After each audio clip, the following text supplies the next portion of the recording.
Hello guys, welcome to my channel Prayas Gupta classes. आज का हमारा प्रैक्टिस सेट जो 12वां है, उसका फर्स्ट क्वेश्चन है, भारत में स्टैचू ऑफ यूनिटी डैश की दुनिया की सबसे ऊंची प्रतिमा है? एम के गांधी, सरदार वल्लभ भाई Patel, Vinoba Bhave, doctor B are Ambedkar. तो आंसर हो जाएगा सरदार वल्लभ भाई पटेल। तो भारत में स्टैचू ऑफ यूनिटी किसको कहते हैं? सरदार वल्लभ भाई पटेल की मूर्ति को कहते हैं। कहाँ स्थित है ये गुजरात में स्थित है। गुजरात में ये स्थित है, नर्मदा नदी पर। नर्मदा नदी पर स्थित है। और द्वीप का क्या नाम है जिस द्वीप पर ये स्थित है? उस द्वीप का नाम है साधु बेट द्वीप। साधु बेट द्वीप कहाँ स्थित है? एक भी गुजरात में स्थित है। ठीक है। इस प्रतिमा का उद्घाटन कब हुआ था? 31 अक्टूबर 2018 को इसका उद्घाटन हुआ था। ठीक है। और इस मूर्ति के डिजाइन किसने करा था? डिजाइन डिजाइन जो करा था वो करा था राम वी सुतार ने। राम वी सुतार ने इस मूर्ति को डिजाइन करा था। उद्घाटन 31 अक्टूबर 2018 को हुआ था। किसने करा था? मोदी ने इसका उद्घाटन कर दिया, पीएम मोदी ने। ठीक है। सरदार वल्लभ भाई पटेल कौन थे, जिन्हें किस नाम से जानते हैं? भारत का ये भारतीय बिस्मार्क के नाम से इनको जानते हैं। भारतीय बिस्मार्क के नाम से इनको जाना जाता है। ये पहले पहले होम मिनिस्टर है, गृह मंत्री है ये पहले। ठीक है। नेक्स्ट क्वेश्चन है,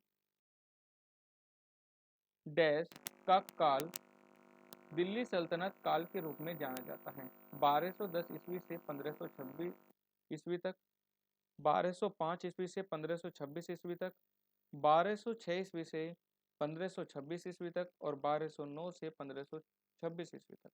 आंसर हो जाएगा 1206 से 1526 ईस्वी तक जाना जाता है। ठीक है। तो दिल्ली सल्तनत में सबसे पहले कौन सा वंश आया था? गुलाम वंश आया था। गुलाम वंश। ये कब से कब तक रहा? 1206 से 1290 तक। दूसरा, खिलजी वंश आया था। खिलजी वंश ये कब से कब तक रहा? 1290 से 1320 तक। तीसरे नंबर पर है तुगलक वंश। तुगलक वंश ये 1320 से 1414 तक रहा था, इस ये वाला वंश। और चौथे नंबर पर आया सैयद वंश। सैयद वंश जो 1414 से 1451 तक था। और पांचवा लोधी वंश। लोधी वंश जो 1451 से 1526 तक। ठीक है। ये 5 दिल्ली सल्तनत के शासक हैं, वंश जो गुलाम वंश से शुरू होते हैं, लोधी वंश तक खत्म होते हैं। नेक्स्ट क्वेश्चन है हमारा, सिंधु घाटी सभ्यता के लोग डैश की उपासना करते थे या करते थे? हनुमान, काली, अयप्पा, पशुपति। तो सिंधु घाटी के लोग जो उपासना करते थे वे करते थे पशुपति। किसकी उपासना करते थे? पशुपति की ये उपासना करते थे। नेक्स्ट क्वेश्चन, आप 16 यार्ड हिट शब्द निम्नलिखित में से किस खेल से संबंधित है? Golf, lawn tennis, cricket, field hockey. तो ये फील्ड हॉकी से संबंधित है 16 यार्ड।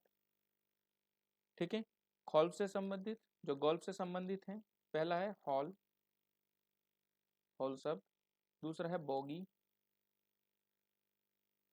तीसरा है पुट, एडी। ठीक है। और फुटबॉल से कौन कौन से शब्द हैं? एक है थ्रोइन, थ्रोइन, बॉल, टच। शतरंज से शतरंज से, गेमबिट, गेमबिट, चेकमेट। ठीक है। नेक्स्ट क्वेश्चन है हमारा, 10 डिग्री चैनल किन के बीच पाया जाता है? उत्तरी अंडमान और मध्य अंडमान, दक्षिणी अंडमान और लिटिल अंडमान और कार निकोबार और ग्रेट निकोबार। तो आंसर हो जाएगा लिटिल अंडमान और कार निकोबार के बीच 10 डिग्री चैनल पाया जाता है। ठीक है। अंडमान निकोबार की बात करते हैं। अंडमान निकोबार की राजधानी क्या है? Port Blair. पोर्ट ब्लेयर ये अंडमान निकोबार की राजधानी है। सबसे ऊंची चोटी,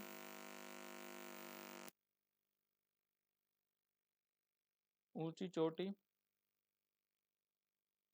का नाम है सैडल पीक। क्या नाम है? Saddle peak. जो कहाँ स्थित है? उत्तरी अंडमान में ये स्थित है। ठीक है। 9 डिग्री चैनल, 9 डिग्री चैनल ये मिनिकोय को लक्षद्वीप से अलग करता है। जो मिनिकोय द्वीप है, मिनिकोय द्वीप को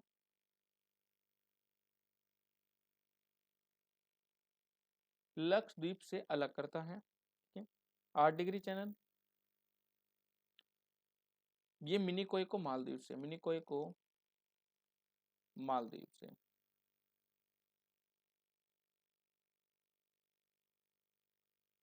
और पाक जलडमरू, पाक जलडमरू मध्य किनके बीच है? जिसे पाक जल संधि भी कहते हैं। ये पाक खाड़ी और बंगाल की खाड़ी के बीच स्थित है। या आप कह सकते हैं इंडिया और श्रीलंका, इंडिया और श्रीलंका के बीच स्थित है। ठीक है। नेक्स्ट क्वेश्चन है, भारत छोड़ो आंदोलन को डैश ने डैश में भारतीय राष्ट्रीय कांग्रेस द्वारा अपनाया गया था। तो भारतीय राष्ट्र जो भारत छोड़ो आंदोलन किसके द्वारा शुरू किया गया था और राष्ट्रीय कांग्रेस ने कहां पर इसको अपनाया था? पहला ऑप्शन है महात्मा गांधी कोलकाता, महात्मा गांधी बॉम्बे, गोपाल कृष्ण गोखले कानपुर, गोपाल कृष्ण गोखले चंपारण। तो याद रखना, भारत छोड़ो आंदोलन जिसकी शुरुआत महात्मा गांधी ने करी थी और कहाँ पे करी थी? बॉम्बे में। भारतीय राष्ट्रीय कांग्रेस ने बॉम्बे में इसको अपनाया था। कब करी थी इसकी शुरुआत? 8 अगस्त 1942 को। ठीक है। और 1942 के भारतीय राष्ट्रीय कांग्रेस की अध्यक्षता किसने करी थी? अब्दुल कलाम आजाद ने। किसने करी थी? अब्दुल कलाम आजाद ने। नेक्स्ट क्वेश्चन है हमारा, आप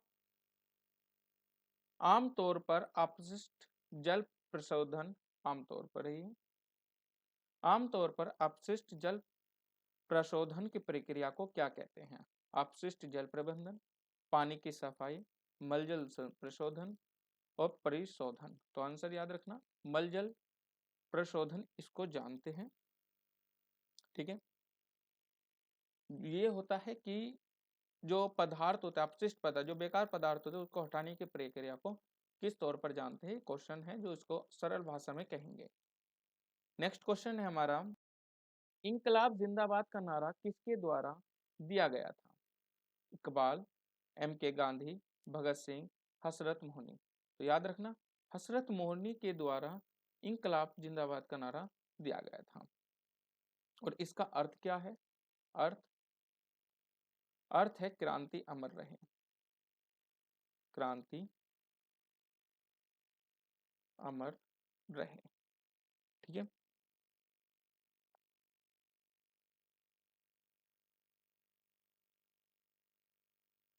और भगत सिंह ने इसे लोकप्रिय बनाया था। लोकप्रिय, जब दिल्ली विधानसभा में बम फेंका था। नेक्स्ट क्वेश्चन है, नगर पालिकाओं से संबंधित अनुच्छेद 243 के तहत क्या वर्णित है? नगर पालिकाओं का संविधान, नगर पालिकाओं से सीटों का आरक्षण, नगर पालिकाओं की शक्ति और जिम्मेदारियां, सदस्यता के लिए अयोग्यता। तो याद रखना, तो ये जरूरी है, सदस्यता के लिए अयोग्यता जो संविधान के 243 अनुच्छेद से संबंधित है। ठीक है, नगर पालिकाओं का संबंध यह है 243 क्यों से। ठीक है, नेक्स्ट क्वेश्चन है, निम्नलिखित में से कौन भारतीय संविधान की गैर संघीय विशेषता है? स्वतंत्र न्यायपालिका, एकल संविधान, लिखित संविधान, शक्तियों का विभाजन। तो याद रखना, एकल संविधान जो है गैर संघीय विशेषता है, गैर संघीय विशेषता है। अन्य गैर संघीय विशेषता कौन कौन सी है? गैर संघीय विशेषता जैसे मजबूत केंद्र, मजबूत केंद्र, आपातकाल प्रावधान,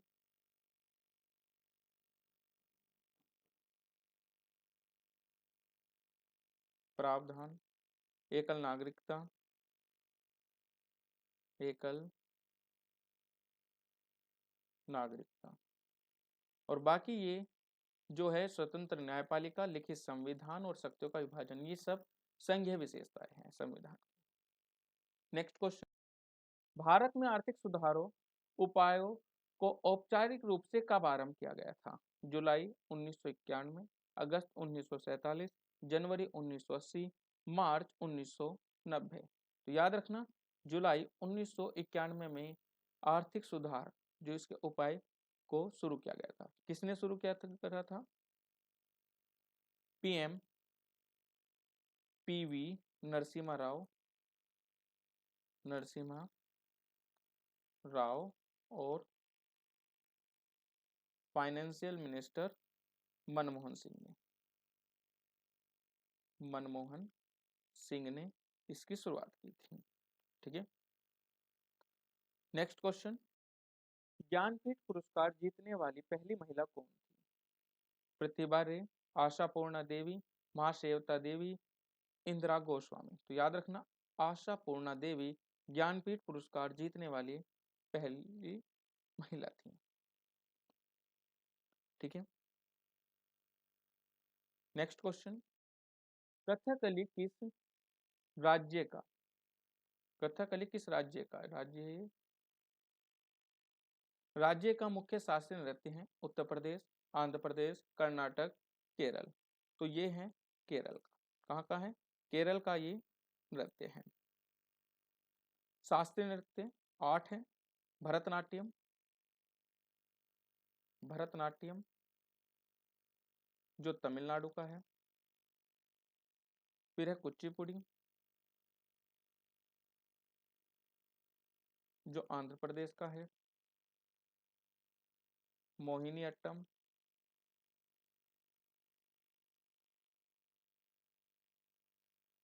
केरल का है,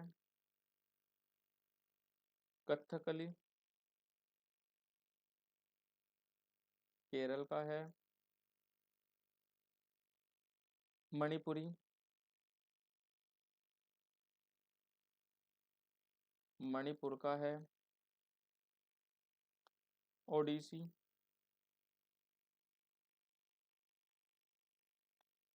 उड़ीसा का है, कथक उत्तर प्रदेश का है, और नया जो बना है सत्रिया वो है असम का। सबसे प्राचीन जो है भरतनाट्यम और सबसे नवीनतम है सत्रिया। नेक्स्ट क्वेश्चन, निम्नलिखित में से कौन सा त्योहार विष्णु वामन अवतार से संबंधित है? कुंभ, बिहू, ओणम, जन्माष्टमी। तो याद रखना, ये वामन अवतार जो है ओणम से ये संबंधित है। कहाँ से? ओणम से ये संबंधित है। ओणम कहाँ का त्योहार है? ये केरल का त्योहार, केरल का। कुंभ 4 जगह लगता है। पहला प्रयागराज, प्रयागराज, नासिक, उज्जैन और हरिद्वार।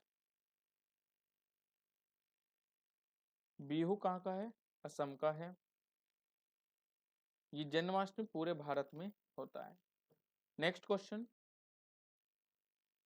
चुगाई नृत्य किस भारतीय राज्य से संबंधित है? मध्य प्रदेश, महाराष्ट्र, नागालैंड, झारखंड। तो ये नागालैंड से संबंधित है चुगाई नृत्य।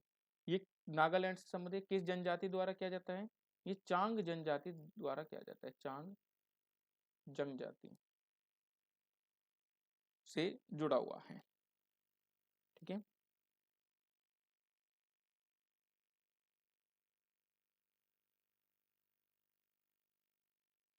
मध्य प्रदेश का, एमपी का हो जाएगा मटकी नृत्य, सबसे प्रसिद्ध है। महाराष्ट्र का लावनी, और झारखंड का हो जाएगा छाऊ, यह संथाली नृत्य। नेक्स्ट क्वेश्चन, 2024 कैबिनेट में वर्तमान महिला एवं बाल विकास मंत्री कौन है? अन्नपूर्णा देवी, किरेन रिजिजू, हरदीप सिंह पुरी, मनसुख मंडाविया। तो याद रखना अन्नपूर्णा देवी 2024 में ये 5वीं महिला विकास मंत्री है। ठीक है। नेक्स्ट क्वेश्चन, पेरिस ओलंपिक का उद्घाटन समारोह फ्रांस में कहाँ कहाँ आयोजित किया जाएगा? Champs Elysees, Eiffel Tower, Seine नदी, लेवरे संग्रहालय। तो याद रखना सीन नदी पर आयोजित किया जाएगा। ठीक है। ये जो है चैप्स एल्सिस, ये एक फ्रांस का, वो सॉरी पेरिस का, फ्रांस में जो पेरिस पड़ता है वहां का एक स्थल है। एफिल टावर ये भी पेरिस में स्थित है, और लॉवर संग्रहालय ये भी पेरिस में है। नेक्स्ट क्वेश्चन, कासा किस देश की अंतरिक्ष एजेंसी है? जापान, दक्षिण कोरिया, चीन, वियतनाम। तो याद रखना जो कासा है वो दक्षिण कोरिया की अंतरिक्ष एजेंसी है। ठीक है, कासा। नेक्स्ट क्वेश्चन, प्रधानमंत्री मोदी ने ठाणे और बोरीवली के बीच यात्रा का समय घटाकर 12 मिनट करने के लिए डैश रुपए की लागत वाली ठाणे बोरीवली ट्विन परियोजना का उद्घाटन किया है? 15,000 करोड़, 16,600 करोड़, 17,000 करोड़, 18,000 करोड़। तो याद रखना आंसर हो जाएगा 16,600 करोड़। ठीक है। और आज का आखिरी क्वेश्चन, कौन सा जीव त्वचा से सांस लेता है? सांप, केचुआ, बंदर, मनुष्य। तो इसका जवाब आप कमेंट में दीजिएगा। लास्ट में कमेंट में आपका आंसर रहता है। ठीक है, उसका आंसर आप कमेंट में दीजिएगा। ठीक है गाइस।